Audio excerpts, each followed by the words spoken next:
The next lady I'm going to call up to the podium has been somebody, I suppose, that I met in my own professional development training.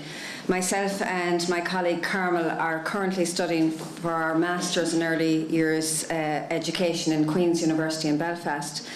And one of our tutors is the next lady that has really inspired us to continue on this path.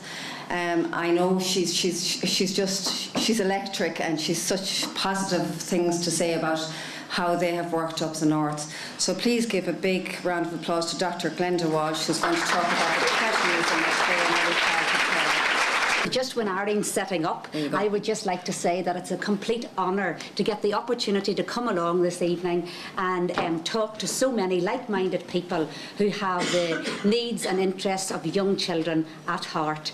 I had the opportunity to meet with both Irene and Carmel last year, as Irene has already said, as part of the Masters programme. And I'm saying no lies when I say I've never met two people so dedicated and so inspired and so determined to improve the quality of early childhood care and education for young children. And the high esteem that I hold Roscommon County Childcare Committee in has only been enhanced this evening by coming along to this venue. Just look at it. It's absolutely fabulous, and a credit to each and every one of you. The beautiful displays, the lovely publication. I can't go away without saying the lovely looking cake. And last but not least, those delightful little children who just say it all. That's why we're all here this evening. It's children, to improve the quality of the experience for each and every one of them. So I'm here to share with you some things that we have been doing up in the north in an effort to try and raise the professional status of play in our early childhood settings. And the title of the presentation this evening is, oh, the wrong one.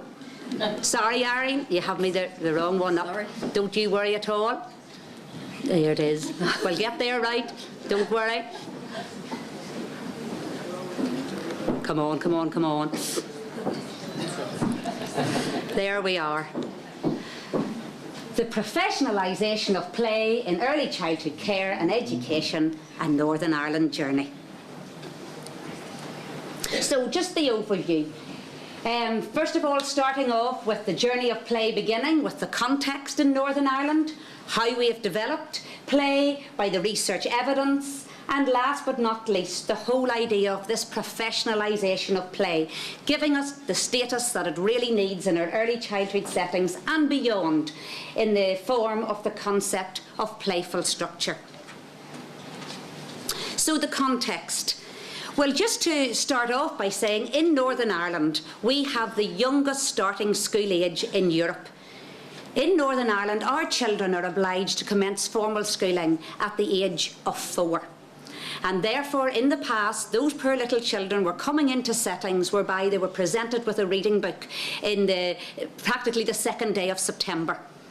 And so we were very much of the opinion that what we were offering Year 1 children in Northern Ireland was much too formal, too soon.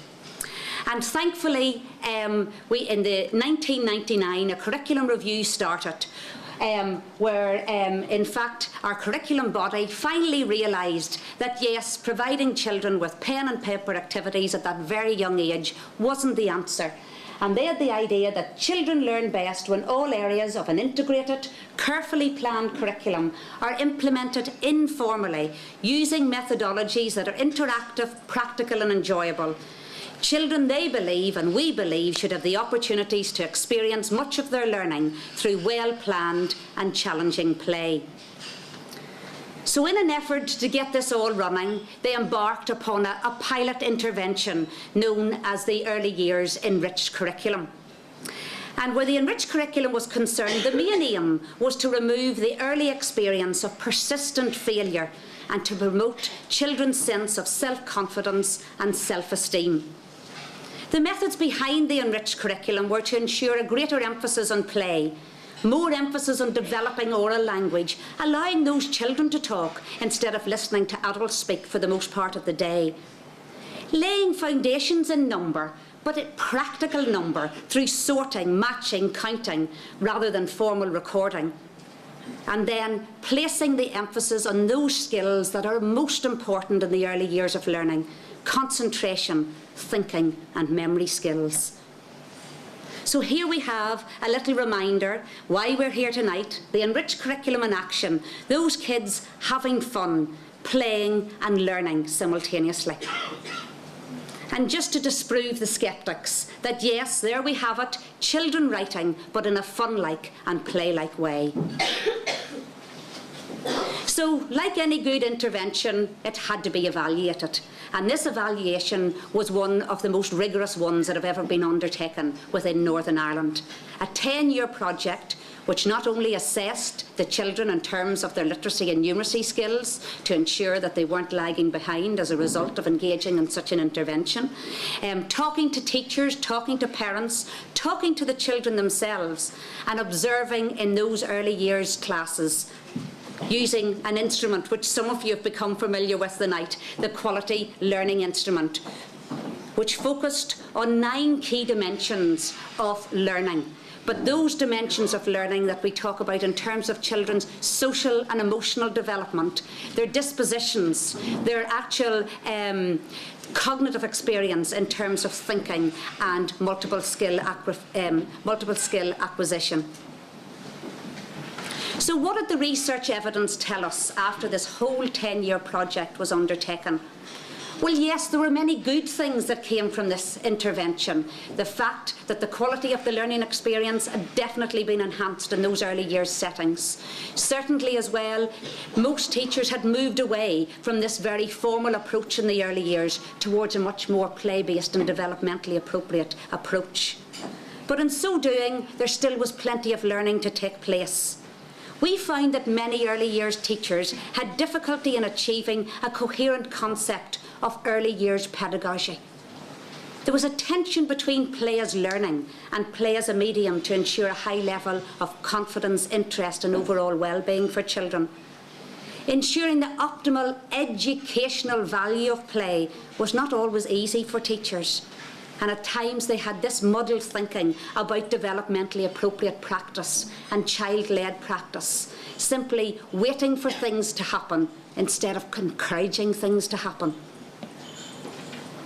And this also, the findings that we found in terms of the early years enriched curriculum evaluation very much sit nicely with the whole theoretical debate within early childhood education and care today, whereby there is a moving away from this romantic notion of play, a notion of play whereby play cures all ills, to a real understanding and trying to come to terms with how do we ensure educational value for young children, but at the same time maintain the social and emotional benefits that go with it. And therefore the challenge for early years educators is allowing children to express their autonomy and creativity through play, but at the same time providing enough challenge and structure to ensure genuine progression in children's cognitive skills. No matter how much we want to forget about it, our main role in any early years setting is to ensure that children learn in an appropriate manner. And how do we ensure that play provides that experience? So, drawing all the evidence together from the early years enriched curriculum evaluation and also other studies as well, we came up with this concept of playful structure. And by playful structure, we mean that there's an infusion of playfulness across all activities to preserve the benefits of play.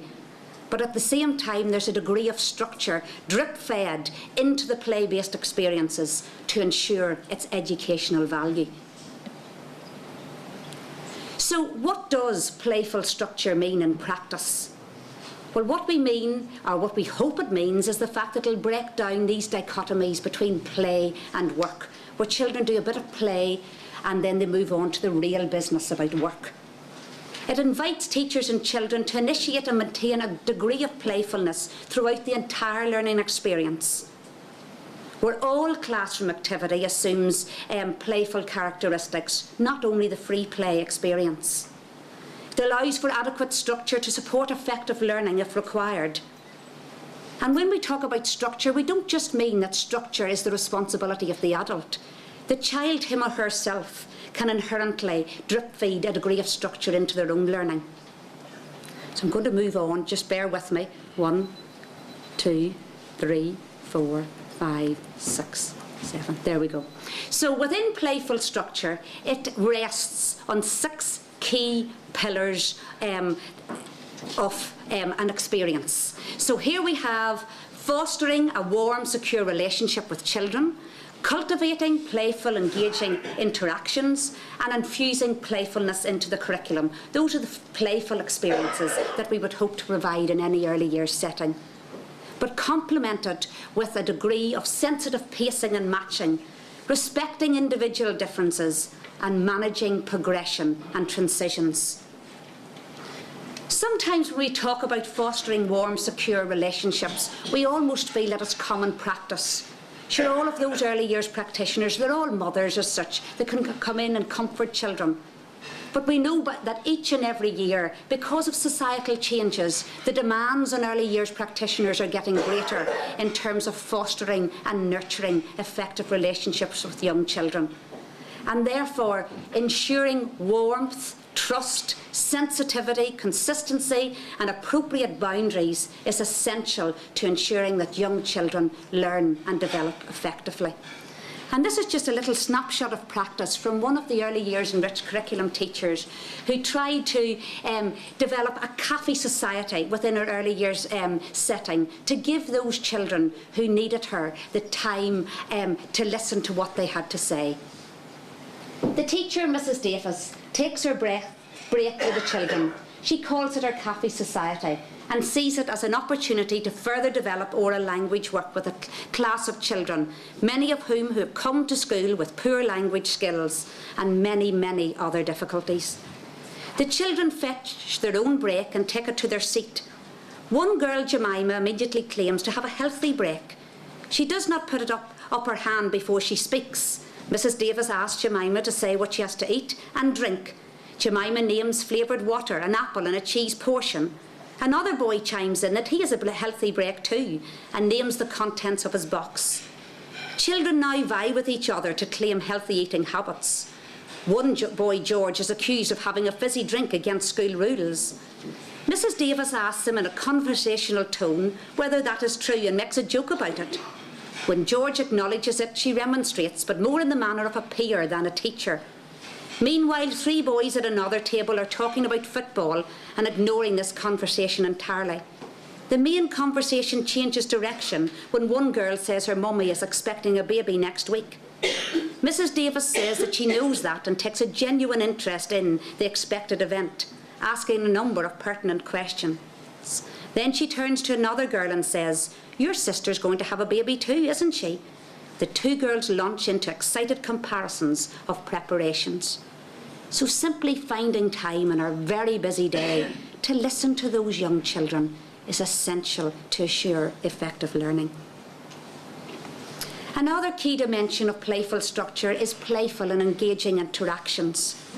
And what you'll immediately see from these ideas that are offered by Duncan and Hannah is the shared responsibility of those interactions. It's not the adult's responsibility to always interact and take over the learning experience, but rather to interact and follow the lead of the child and give the child time to direct where he or she wants the learning to go, but to be supportive and to enhance that learning experience through appropriate scaffolding. And also sometimes just simply standing back and observing what the children's doing, valuing their experiences, valuing that play that they're engaging in is so much more important than going in and asking those very contrived questions, what shape is that and what colour is the other. Then creating playful opportunities, and this is more than making play resources and activities available. Sometimes when we go into early years settings, you're bombarded by the amount of resources that are available for young children. And at the end of the day, we have to remind ourselves that these children are only 3, 4, 5.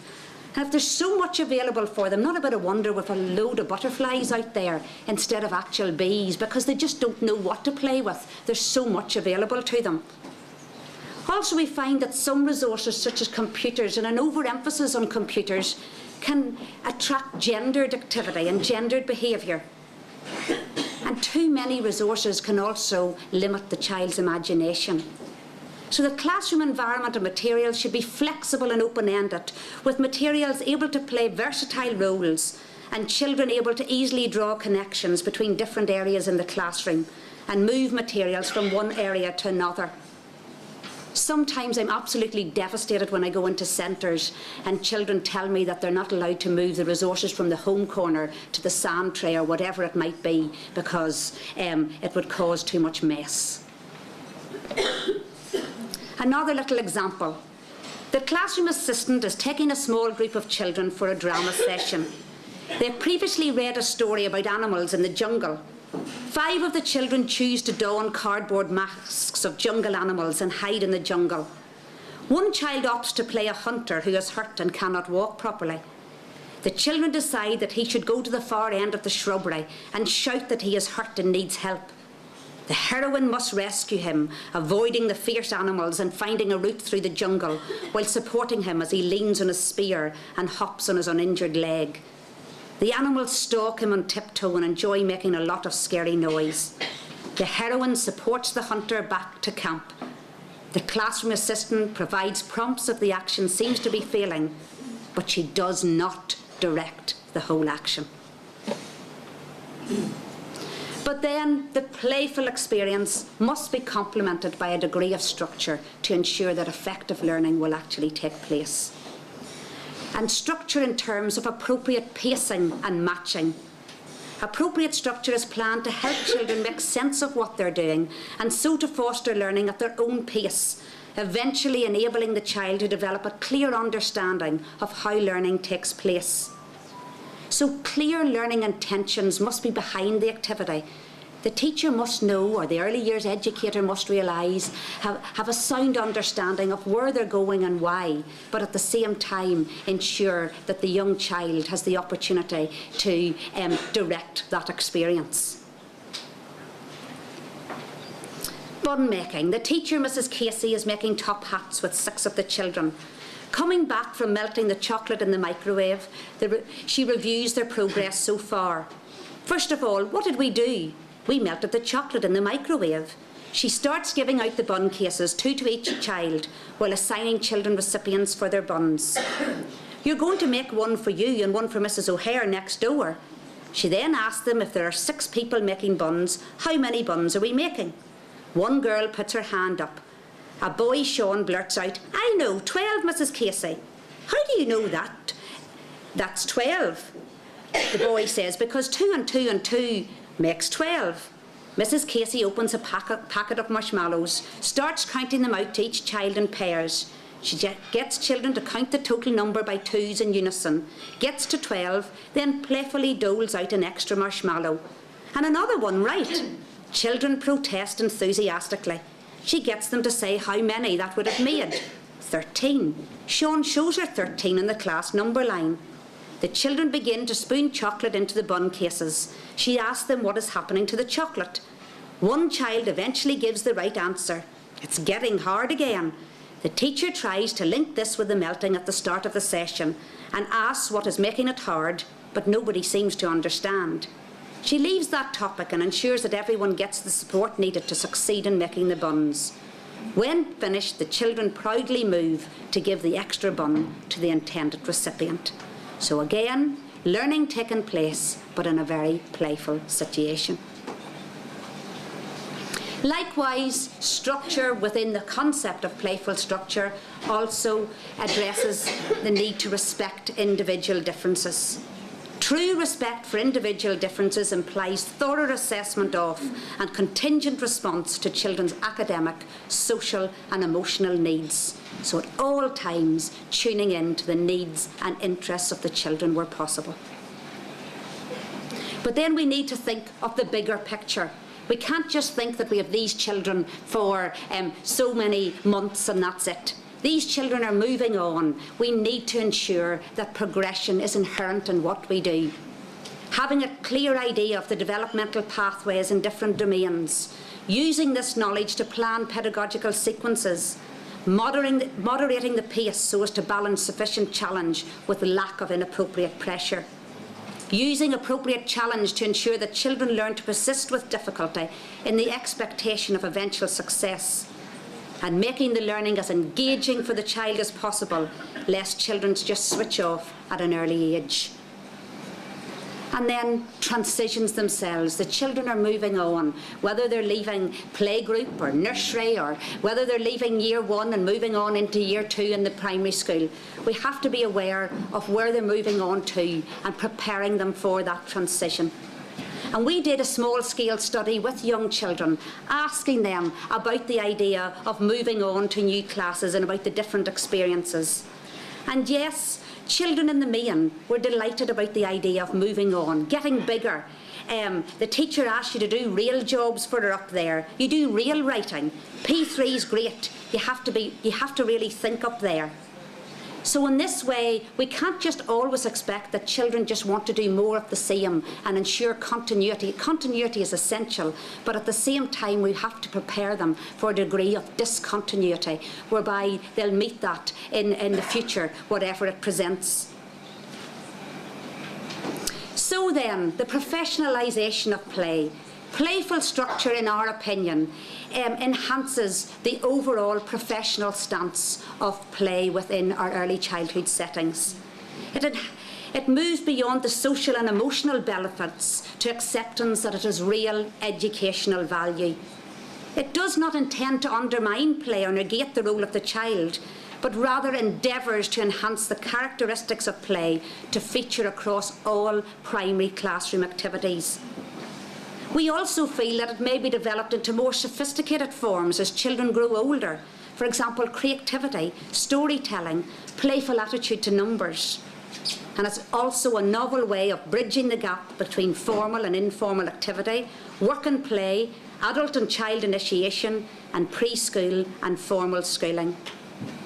But this newfound professional status of play has major implications for the education of early years practitioners and their continuing professional development, particularly in Northern Ireland. So a concluding comment, and something that hopefully you'll take away with you. Displacing an image of the needy child with an image of a competent child must not result in the neglect of differences between younger and older human beings. We must not throw out the baby with the developmental bathwater. Respect for their competence as rights-bearing citizens does not diminish adult responsibilities. It places new responsibilities on the adult community to structure children's environment, guide their behaviour, enable their social participation in ways consistent with their understanding, interests and ways of communicating, especially in the issues that most directly affect their lives. So, just to end, where am I? We certainly believe that in Northern Ireland, that the concept of playful structure, despite a somewhat long and arduous journey, has helped place us in the driving seat for success. I hope too that in some small way it can help the children of the county of Roscommon to celebrate, inspire and imagine, but most of all, to learn. Thank you.